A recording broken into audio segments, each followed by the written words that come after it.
Dear students, welcome to our YouTube channel WB Champions Academy. আমরা বাংলা ব্যাকরণের একটি গুরুত্বপূর্ণ পাঠ কারক এবং বিভক্তি নিয়ে তোমাদের সাথে আজ আলোচনা করব, যেটা তোমাদের আগামী আসন্ন যে সমস্ত পরীক্ষা রয়েছে এসএলএসটি, বিএসসি এবং প্রাইমারি টেট, আপার প্রাইমারি টেটেও তোমাদের ভীষণভাবে উপকার হতে চলেছে। চলো আমরা বেশি সময় নষ্ট না করে শুরু করি। কারক এবং বিভক্তি। কারক আমরা কাকে বলছি দেখো,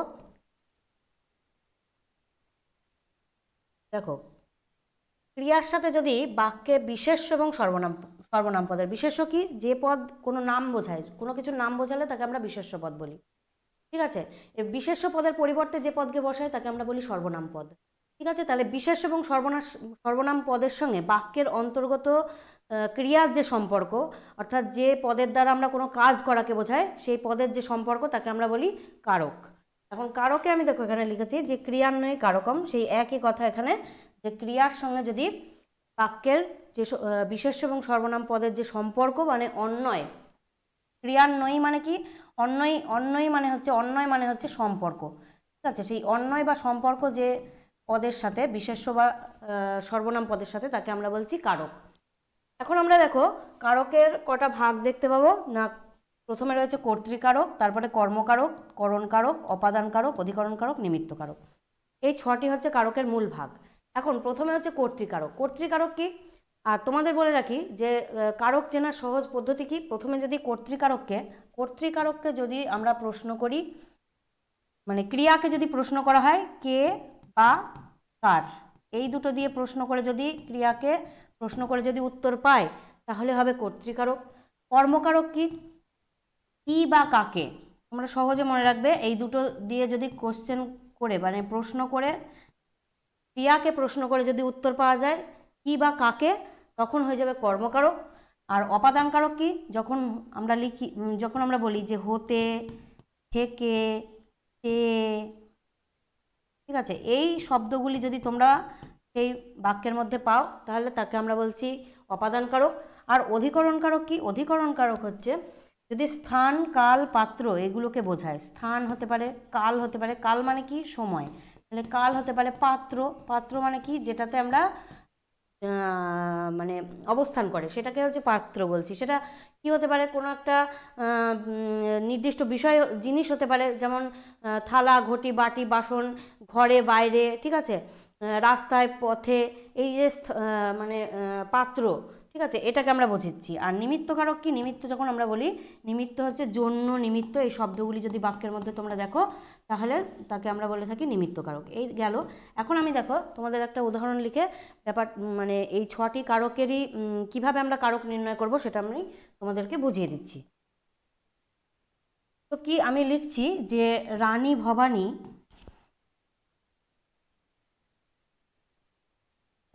ভবানী প্রতিদিন প্রভাতে, তোমরাও চেষ্টা করো যে এর মধ্যে কারক বিভক্তি নির্ণয় করা। ঠিক আছে, আমি করছি, আমার সাথে সাথে তোমরাও করো। তো রানী ভবানী প্রতিদিন প্রভাতে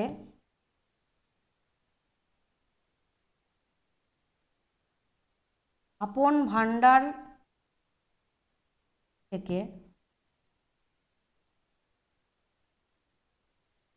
ভাণ্ডার থেকে বা হইতে, যা লিখতে পারো, আপন ভাণ্ডার থেকে ধনরত্ন দিন দুঃখীকে, ঠিক আছে, দিন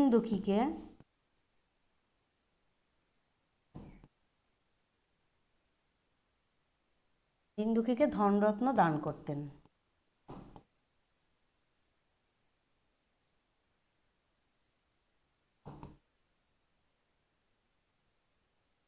তো কি, রানী ভবানী প্রতিদিন প্রভাতে আপন ভাণ্ডার থেকে দিন দুঃখীকে দান করতেন।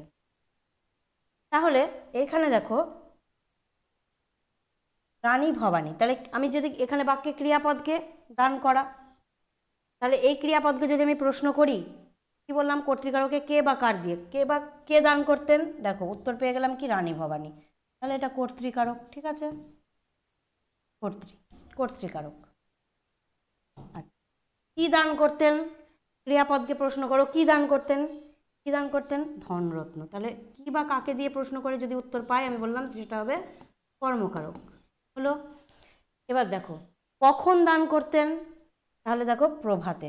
তাহলে প্রভাত কি একটা কালকে বোঝাচ্ছে, অর্থাৎ একটা টাইম, অর্থাৎ সময়কে বোঝাচ্ছে। আমি বললাম স্থান কাল পাত্র, এই তিনটের মধ্যে যেটাকে বোঝাবে সেটা হবে কি অধিকরণ কারক। তাহলে অধিকরণ হলো প্রভাতে কি, তাহলে অধিকরণ কারক। তাহলে কখন অধিকরণ কারক। ঠিক আছে, এবার দেখো কাকে দান করতেন, দিন দুঃখীকে। কিন্তু এখানে অবশ্যই তোমরা দিন দুঃখীকে আছে বলে কর্মকারক করবে না। কাকে আমি বলেছিলাম যে কি বা কাকে দিয়ে প্রশ্ন করে যদি উত্তর পাওয়া যায় তাহলে কর্মকারক হয়। কিন্তু দিন দুঃখীকে একটা জিনিস মনে রাখবে, দিন দুঃখীকে যখন আমরা কোনো কিছু দান করি বা কোনো ভিখারিকে যখন দান করি, তখন কি আমরা তার কাছে কোনো প্রত্যাশা করি? প্রত্যাশা করি না, কারণ তাকে আমরা নিঃস্বার্থভাবে দান করি। ঠিক আছে, তো সেই কারণে দিন দুঃখী হয়ে যাবে নিমিত্ত বা সম্প্রদান কারক। ঠিক আছে,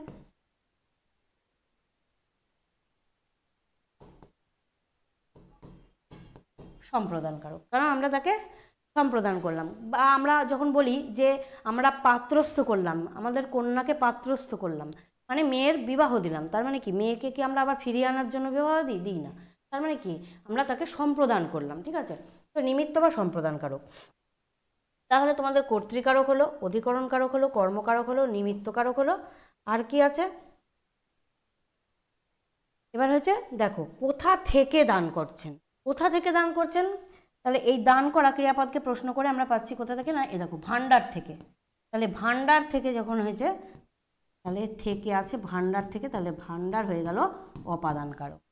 ঠিক আছে,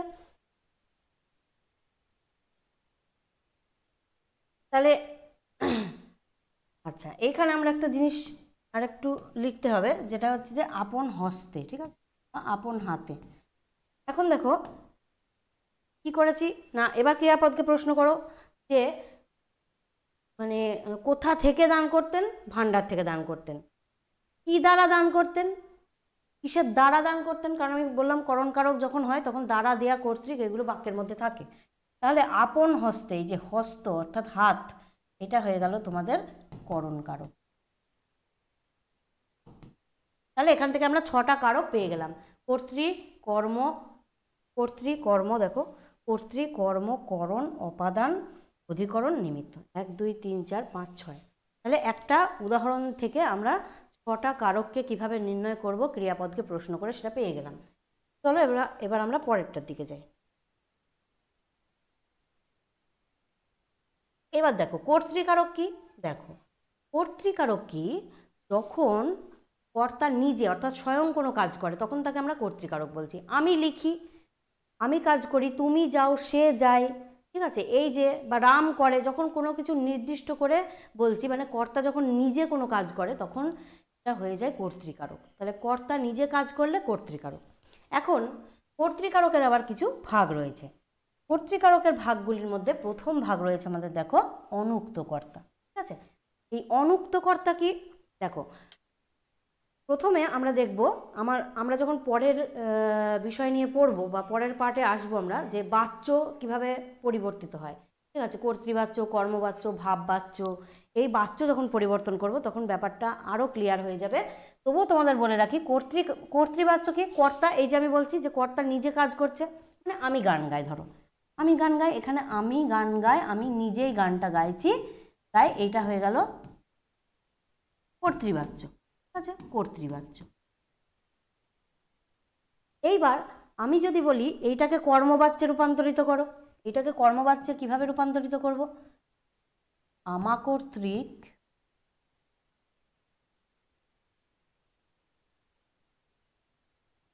গান গীত হয়।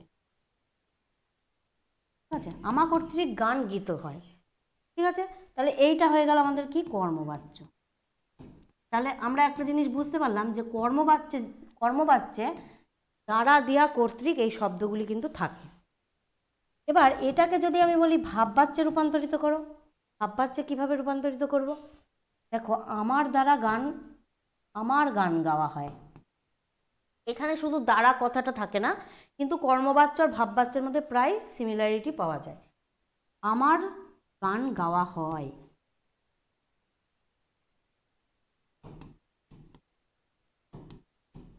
এটা হয়ে গেল আমাদের ভাববাচ্য।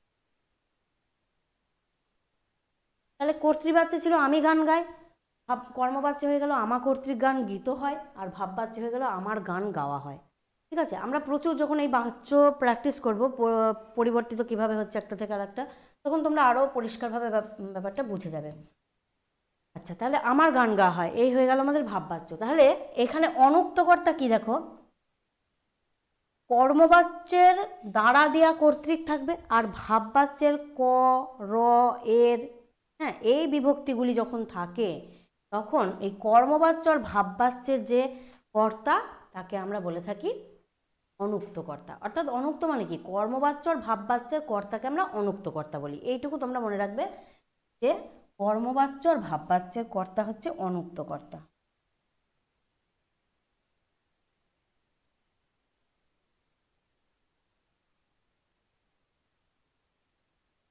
আচ্ছা, কর্মবাচ্য ভাববাচ্যের কর্তা হয় অনুক্ত।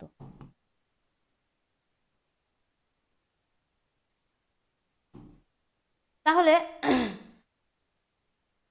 উদাহরণ আমি এখানে দিয়ে দিলাম যে কর্মবাচ্য এই যে আমার দ্বারা, বা আমরা বলতে পারি রবীন্দ্রনাথ গীতাঞ্জলি লিখেছেন, ঠিক আছে, তাহলে কর্তৃবাচ্য এটা।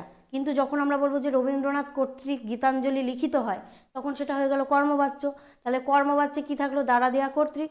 আর ভাববাচ্যে যদি আমরা ওটাকেই পরিবর্তিত করে বলি যে রবীন্দ্রনাথের গীতাঞ্জলি লেখা হয়, তাহলে দেখো কে বিভক্তি থাকতে পারে, র বিভক্তি থাকতে পারে, এর বিভক্তি থাকতে পারে। এই তিনটে বিভক্তি যদি থাকে তাহলে সেক্ষেত্রে আমরা সেই ভাববাচ্যের কর্তাকে আর কর্মবাচ্যের কর্তা দুজনকেই আমরা বলে থাকি অনুক্ত কর্তা। এরপরে আমরা দেখো চলে আসছি প্রযোজক কর্তা। প্রযোজ্য আর প্রযোজক কর্তা। প্রযোজ্য প্রযোজক কর্তা কি, কর্তা নিজে যখন কোনো কাজ করে না, অপরকে দিয়ে কাজ করিয়ে নেয়, তখন আমরা তাকে বলে থাকি, যে কাজ করায় সে হচ্ছে প্রযোজক কর্তা, আর যাকে দিয়ে করানো হয় সে হচ্ছে প্রযোজ্য কর্তা। দেখো তোমরা সাধারণত দেখবে যে কোনো ঊর্ধ্বস্তন কোনো কর্মচারী যদি থাকে, তাহলে তার নিচে অনেক অধস্তন কর্মচারী থাকে। তার মানে ধরো অফিসের কোনো বস আছে, সেই বসের অধীনে যারা কাজ করে তারা কি করে, বসের অনুপ্রেরণায় কাজ করে, তাহলে তারা হচ্ছে প্রযোজ্য, মানে বসের নিচে যারা আছে তারা প্রযোজ্য, আর বস কাজটা তাদেরকে দিয়ে করিয়ে নিচ্ছে, তার মানে বস হচ্ছে আমাদের এখানে প্রযোজক কর্তা। যেমন আমরা প্রায়শই এই উদাহরণ শুনেছি এবং তোমরা সবাই প্রায় মোটামুটি শুনে থাকবে যে মা শিশুকে দুধ খাওয়াচ্ছেন, মা শিশুকে চাঁদ দেখাচ্ছেন, এই তো খুব কমন উদাহরণ একটা। বা রানী প্রতিদিন শ্যামলীকে পড়াতে যায়, ঠিক আছে, তাহলে রানী প্রতিদিন পড়াতে যায়, রানী কাজটা নিজে করছে না, কাকে দিয়ে করাচ্ছে, হ্যাঁ, শ্যামলীকে দিয়ে করাচ্ছে। তাহলে রানী হচ্ছে এখানে প্রযোজক কর্তা, আর শ্যামলীকে দিয়ে করানো হচ্ছে, অর্থাৎ শ্যামলী হচ্ছে এখানে প্রযোজ্য কর্তা। উদাহরণ দিয়ে দেখো যে মা শিশুকে চাঁদ দেখাচ্ছেন,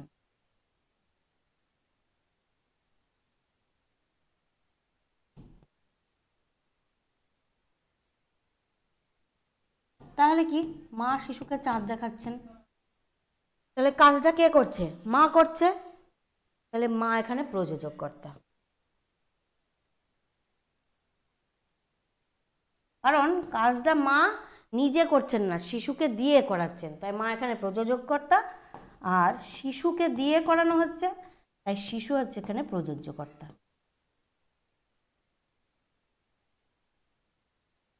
তাহলে এই হয়ে গেল প্রযোজ্য এবং প্রযোজক। নেক্সট চলো দেখি নিরপেক্ষ কর্তা।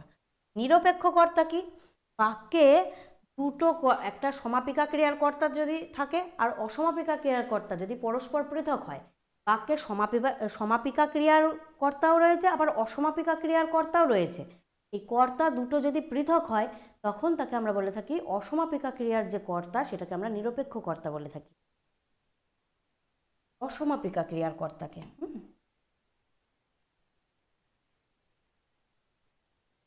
অসমাপিকা ক্রিয়ার কর্তা হলো নিরপেক্ষ কর্তা।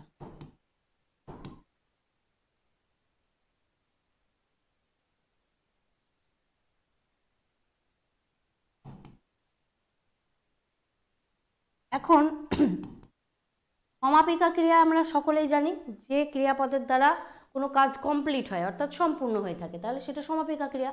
আর অসমাপিকা ক্রিয়া কি, যে ক্রিয়াপদের দ্বারা কাজ কিন্তু কমপ্লিট হয় না, অর্থাৎ কমপ্লিট করার জন্য একটা সমাপিকা ক্রিয়াকে আনতে হয়, সেক্ষেত্রে আমরা তাকে বলে থাকি অসমাপিকা ক্রিয়া। তাহলে অসমাপিকা ক্রিয়ার কর্তাই হচ্ছে নিরপেক্ষ কর্তা। বাক্যে দুটো কর্তা, যেমন আমি দেখো উদাহরণ লিখি যে সূর্য উঠলে সে যাত্রা করলো, ঠিক আছে, সূর্য উঠলে সে যাত্রা করলো।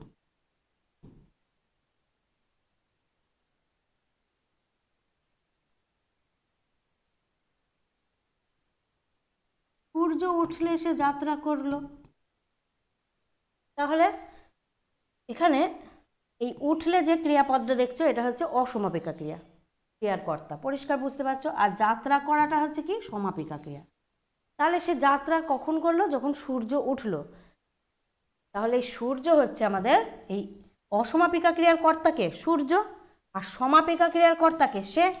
তাহলে বাক্যে দেখো দুটো কর্তা রয়েছে, একটা হচ্ছে সমাপিকা ক্রিয়ার কর্তা সে, আর অসমাপিকা ক্রিয়ার কর্তা হচ্ছে সূর্য। তাহলে এই অসমাপিকা ক্রিয়ার কর্তাকে আমরা বলবো, তাহলে সূর্য এখানে হয়ে গেল নিরপেক্ষ কর্তা।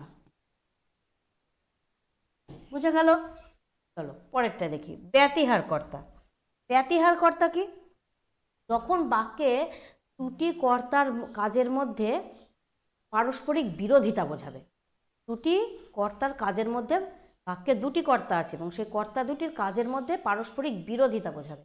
তাহলে পারস্পরিক বিরোধিতা, এইটা মনে রাখবে, পারস্পরিক বিরোধিতা বোঝাবে।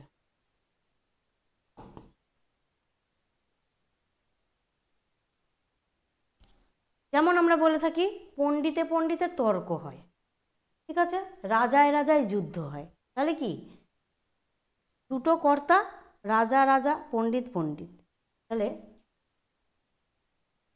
রাজায় রাজায় যুদ্ধ।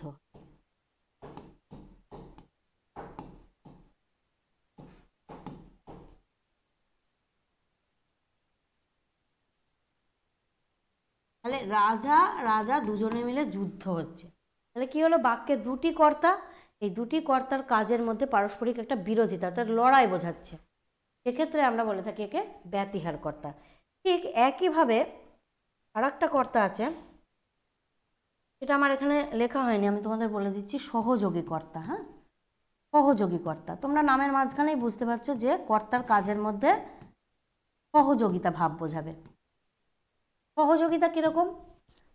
দুজনের শত্রুতা সম্পর্ক থাকলেও তারা কি করবে না, একে অপরকে সহযোগিতা করছে। যেমন বাঘে গরুতে এক ঘাটে জল খায়, বাঘে গরুতে এক ঘাটে জল খায়।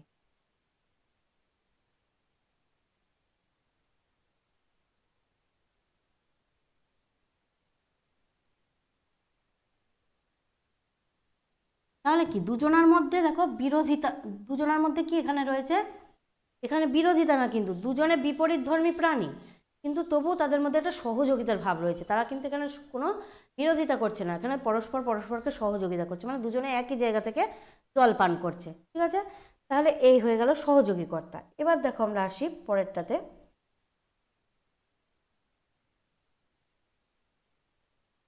সমধাতুজ কর্তা। সমধাতুজ কর্তা, আমরা সমধাতুজ কর্মও দেখব, সমধাতুজ করণও দেখব, ঠিক আছে। সমধাতুজ কর্তা, ধাতুজ মানে কি? ধাতু থেকে জাত, হ্যাঁ, ধাতু থেকে জাত যেটা।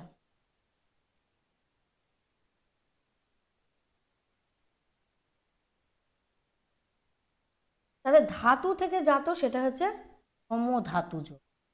তাহলে ক্রিয়াপদটি, ধাতু মানে কি আমরা জানি, ধাতু মানে হচ্ছে ক্রিয়াপদ, অর্থাৎ ক্রিয়াপদের বিভক্তিহীন রূপ হচ্ছে ধাতু। ক্রিয়ার সাথে যদি বিভক্তি যুক্ত করি, ধাতুর সাথে যদি বিভক্তি যুক্ত করি, ধাতু ধরো কর ধাতু, ঠিক আছে, এই কর ধাতুর সাথে যদি আমি ই বিভক্তি যুক্ত করি তাহলে আমার ক্রিয়াপদ হয়ে যাবে করি। তাহলে করি এটা আমার কি হয়ে গেল? ক্রিয়াপদ, ঠিক আছে। তাহলে বিভক্তি যুক্ত হয়ে গেলেই ধাতুর সাথে ক্রিয়াপদ হয়ে যাচ্ছে। তাহলে ধাতুজ মানে কি? ক্রিয়াপদটি যে ধাতু থেকে নিষ্পন্ন, কর্তাটিও যদি সেই একই ধাতু থেকে নিষ্পত্তি ঘটে, বা কর্তাটি যদি একই ধাতু থেকে উৎপত্তি লাভ করে, তাহলে তাকে আমরা বলে থাকি সমধাতুজ কর্তা।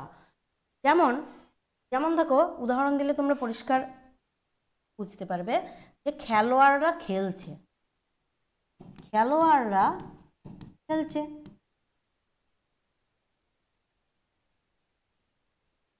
বা যদি বলি রাঁধুনি রাঁধছে, রাঁধুনি রাঁধছে।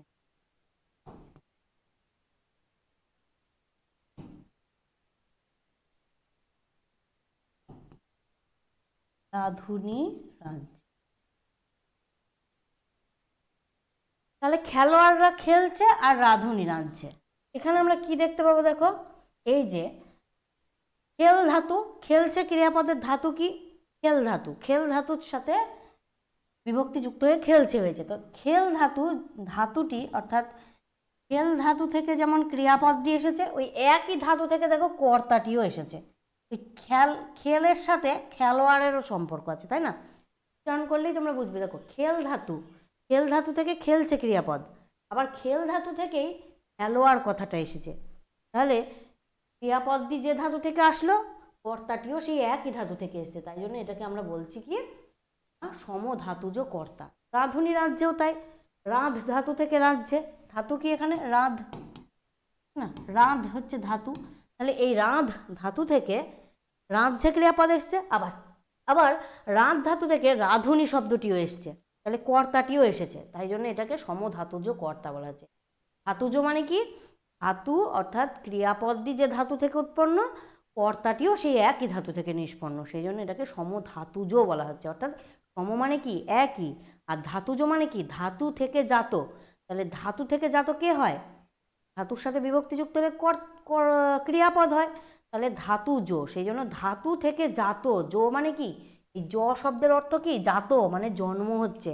তাহলে ধাতু থেকে জাত কি হয়? ক্রিয়াপদ। ক্রিয়াপদ যে ধাতু থেকে আসছে, কর্তাটিও সেই একই ধাতু থেকে আসছে। এই হয়ে গেল সমধাতুজ কর্তা। পরেরটা দেখো, উহ্যকর্তা। উহ্যকর্তা কি?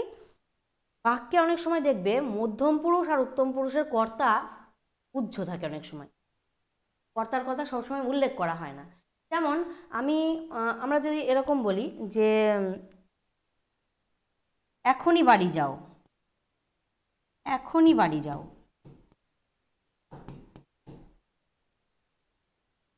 এখনই বাড়ি যাও মানে কি?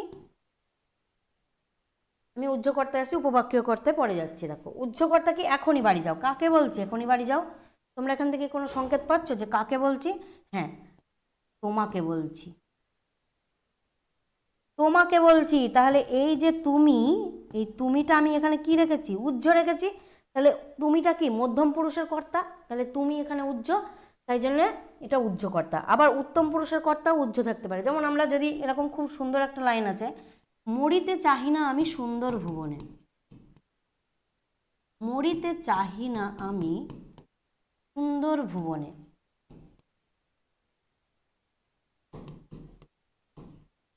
তাহলে সুন্দর ভুবনে আমি মরিতে চাহি না, যদিও পরের লাইনে রয়েছে যে মানবের মাঝে আমি বাঁচিবারে চাই, আমি সেটা বলছি না, মানে আমি এইটুকুই বললাম। তাহলে মরিতে চাহি না, কে মরিতে চায় না? এখানে উহ্য রয়েছে, কে? আমি। তাহলে আমি মরিতে চাহি না, তাই না? আমি মরিতে চাই না সুন্দর ভুবনে। তাহলে দেখো উত্তম পুরুষ, এই আমি হচ্ছে উত্তম পুরুষ আর তুমি হচ্ছে মধ্যম পুরুষ। আমরা এগুলো নিয়ে আলোচনা করব যখন ক্রিয়ার কাল পড়ব, ঠিক আছে? তখন আমরা দেখব। আর এটা হচ্ছে মধ্যম পুরুষ, তুমি হচ্ছে মধ্যম পুরুষ, আর কে, তাহারা, এরা হচ্ছে সব প্রথম পুরুষ, ঠিক আছে? তাহলে উত্তম পুরুষের কর্তা আর মধ্যম পুরুষের কর্তা যদি উহ্য থাকে বাক্যে, তাহলে তাকে আমরা বলে থাকি উহ্যকর্তা। পরিষ্কার হয়ে গেল ব্যাপারটা। এবার লাস্ট আমাদের যেটা টপিক, সেটা হচ্ছে উপবাক্যীয় কর্তা। উপবাক্যীয় কর্তা কি? দেখো উপবাক্যীয় কর্তা, এখন উপবাক্যীয় কর্তা আমরা কাকে বলছি? যদি বাক্যে অপ্রধান বাক্যখণ্ডের ক্রিয়াপদ কর্তা যদি প্রধান বাক্যখণ্ডের কর্তা রূপে বিবেচিত হয়, অপ্রধান কি মানে ডিপেন্ডেন্ট, অর্থাৎ কারোর উপরে নির্ভর করছে। যেমন আমরা যদি এরকম উদাহরণ দিই, দেখো তোমার এইরকম চিঠি লেখাটা আমার পছন্দ হয়নি, তোমার এইরকম চিঠি লেখাটা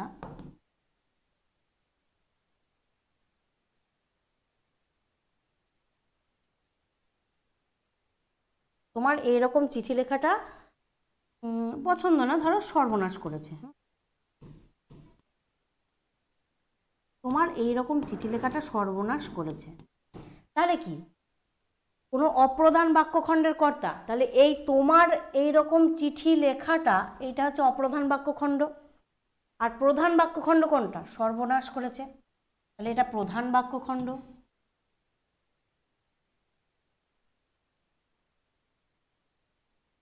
আর এটা প্রধান বাক্যখণ্ড, আর এইটা হচ্ছে তোমার অপ্রধান বাক্যখণ্ড।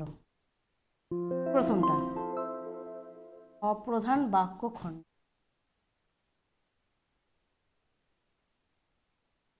তাহলে তোমার এই রকম চিঠি লেখাটা সর্বনাশ করেছে, তাহলে তোমার এইরকম চিঠি লেখাটা হচ্ছে অপ্রধান বাক্যখণ্ড, আর সর্বনাশ করেছে হচ্ছে প্রধান বাক্যখণ্ড। তাহলে অপ্রধান বাক্যখণ্ডের কর্তা যদি প্রধান বাক্যখণ্ডের কর্তা, যদি অপ্রধান বাক্যখণ্ডের কর্তা প্রধান বাক্যখণ্ডের কর্তারূপে বসে, তখন তাকে আমরা বলে থাকি উপবাক্যীয় কর্তা। অর্থাৎ অপ্রধান বাক্যখণ্ডের কর্তা, এই পুরো অংশটা, এই তোমার এই চিঠি লেখাটা, এটা কার উপরে নির্ভর করে আছে? সর্বনাশ করেছের উপরে নির্ভর করে। তাহলে এই অপ্রধান বাক্যখণ্ডের কর্তাকেই আমরা বলছি উপবাক্যীয় কর্তা। ঠিক আছে, তাহলে এই হয়ে গেল আমাদের উপবাক্যীয় কর্তা। আর উজ্জ্বকর্তা বললাম, সমধাতুজ কর্তা। তাহলে আমরা জানলাম যে কর্তাকে আমরা কটা ভাগে ভাগ করেছি, দেখলাম যে স্বয়ং যখন নিজে কোনো কাজ করে, যে নিজে স্বয়ং কাজ করে তাকে আমরা বলছি কর্তা বা কর্তৃকারক। এরপরে আমরা দেখলাম যে কর্তৃকারকের আমরা কতগুলো ভাগ দেখলাম, সেখানে আমরা দেখলাম অনুক্ত কর্তা, সমধাতুজ কর্তা, উপবাক্যীয় কর্তা, উজ্জ্বকর্তা, ঠিক আছে, নিরপেক্ষ কর্তা, ব্যতিহার কর্তা, সহযোগী কর্তা।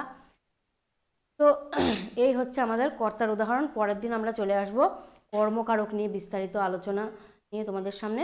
তোমরা চ্যানেলটিকে অবশ্যই সাবস্ক্রাইব করে রাখবে এবং লাইক করে বন্ধুদের মধ্যে বেশি বেশি করে শেয়ার করে দেবে। আগামী আসন্ন যে সমস্ত পরীক্ষাগুলো রয়েছে সমস্ত পরীক্ষার জন্য কিন্তু তোমাদের খুবই খুবই গুরুত্বপূর্ণ, এবং তোমরা এই পাঠ থেকে সব পরীক্ষাতেই মোটামুটি প্রশ্ন তোমরা দেখতে পাবে। তো চলো, আমাদের দেখা হচ্ছে পরের ভিডিওতে। আজ এই